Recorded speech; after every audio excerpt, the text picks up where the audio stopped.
नमस्कार. Healthy life या YouTube चॅनलवर आपणा सर्वांचं खूप खूप स्वागत. परवाच्या वर्तमानपत्रामध्ये एक बातमी वाचली आणि मन सुन्न झालं. एक मुलगा आपल्या आईवडिलांना म्हणतो, मम्मी पप्पा सॉरी, मी तुमचं स्वप्न पूर्ण करू शकलो नाही. पुढच्या जन्मी येऊन तुमचं डॉक्टर होण्याचं स्वप्न पूर्ण करेन. अशी नोट लिहून त्याने सुसाईड केलं. आणि आज पुन्हा एक बातमी वाचायला मिळते. एका तरुणाने टोकाचं पाऊल उचललं. त्यामागे कारण फक्त आयफोन. त्याला आयफोन हवा होता.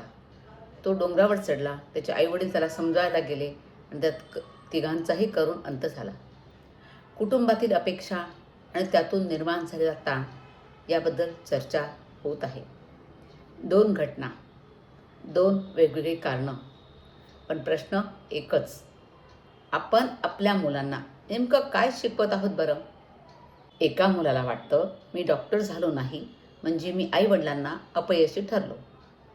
आणि दुसऱ्या मुलाला वाटतं मला आयफोन मिळाला नाही म्हणजे माझं आयुष्यच संपलं. आता स्वतःला एक प्रश्न विचारा. आपण खरंच इतक्या टोकाच्या समाजाकडे चाललो आहोत का? आपल्या मुलांच्या हातात आज जग आलं आहे. स्मार्टफोन आहे, इंटरनेट आहे, सोशल मीडिया आहे, पण त्याचवेळी त्यांच्या मनात एक वेगळीच स्पर्धा सुरू झाली आहे. कोणाचा फोन महाग, कोणाची गाडी महाग, कोणत्या कॉलेजमध्ये प्रवेश, कोणाला किती मार्क, कोणाचा मुलगा डॉक्टर, कोणाची मुलगी इंजिनियर, कोणाचा पगार किती. आणि या सगळ्या प्रश्नांमध्ये एक प्रश्न मात्र हरवत चालला आहे. तू आनंदी आहेस का? आपण पालकनं मुलांना सतत सांगतो, अभ्यास कर, मोठा हो, डॉक्टर हो, इंजिनियर हो, आयुष्यात काहीतरी मोठं कर. पण आपण किती वेळा म्हणतो, तुला खरंच काय व्हायचं आहे असं विचारतो का मुलांना? आणि त्याहून महत्त्वाचं, तू काहीही झालास तरी आम्हाला तुझा अभिमान आहे, हे आपण किती वेळा मुलांना सांगतो? मुलगा परीक्षेत कमी मार्क घेऊन घरी आला तर त्याला प्रश्न विचारला जातो, किती मार्क मिळाले तुला? पण कदाचित पहिला प्रश्न असा असायला हवा, काय झालं, तू ठीक आहेस ना? मुलगा डॉक्टर झाला नाही तर आपण म्हणतो, काही हरकत नाही, दुसरं क्षेत्र निवड. पण त्याच्या मनात मात्र कदाचित एकच विचार सुरू असतो, मी आईवडिलांना निराश केलं. ही भावना किती धोकादायक असू शकते याचा आपण कधी विचार करतो का?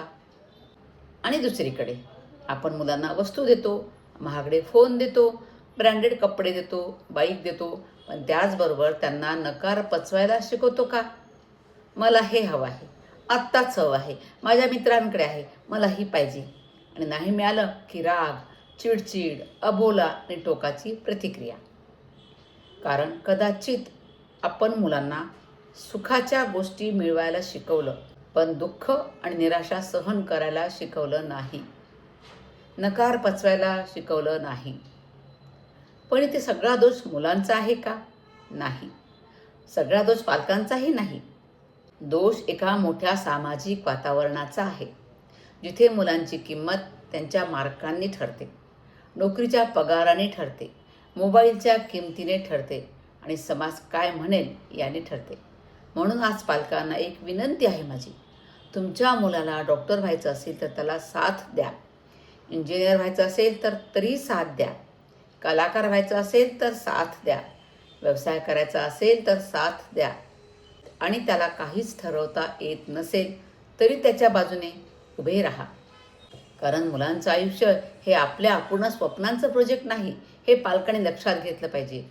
मुलांनाही एक गोष्ट सांगायची आहे, तुमच्या आयुष्यात अपयश आलं, कोणी तुमच्यावर रागावलं, तुम्हाला हवी ती वस्तू मिळाली नाही, तुम्ही एखादी परीक्षा पास झाला नाहीत, तुम्हाला आवडतं क्षेत्र मिळालं नाही, याचा अर्थ तुमचं आयुष्य संपलं असा अजिबात होत नाही. एका परीक्षेपेक्षा आयुष्य खूप मोठं आहे. एका मोबाईलपेक्षा आयुष्य खूप मोठं आहे. एका नोकरीपेक्षा आयुष्य खूप मोठं आहे आणि लोकांच्या अपेक्षांपेक्षाही तुमचं आयुष्य खूप मोठं आहे.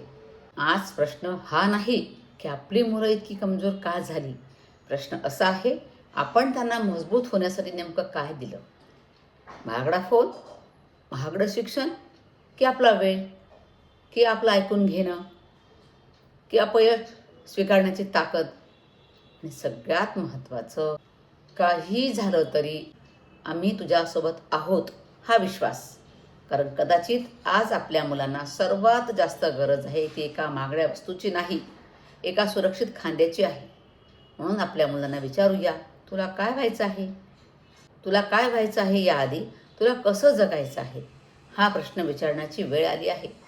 आणि हो, जर एखादं मूल मानसिक तणावात असेल, निराश असेल किंवा स्वतःला इजा करण्याबद्दल बोलत असेल तर त्याकडे दुर्लक्ष करू नका पालकांनो. त्याच्याशी शांतपणे बोला आणि तातडीने कुटुंबातील विश्वासू व्यक्ती आणि मानसिक आरोग्य तज्ज्ञांची मदत घ्या. आपल्या मुलाचं आयुष्य कोणत्याही मार्कशीटपेक्षा, कोणत्याही मोबाईलपेक्षा आणि कोणत्याही सामाजिक प्रतिष्ठेपेक्षा मोठं आहे. आपण मुलांना यशस्वी बनवण्याआधी त्यांना जगायला शिकवूया. माझे हे विचार आवडलेत का?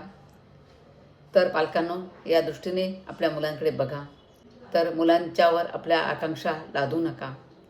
व्हिडिओ आवडला असेल तर जरूर शेअर करा आणि तुम्हाला काय वाटतं ते कमेंटमध्ये मला सांगायला विसरू नका. आणि या चॅनलवर तुम्ही नवीन असाल तर हे चॅनल सबस्क्राईब करा. धन्यवाद.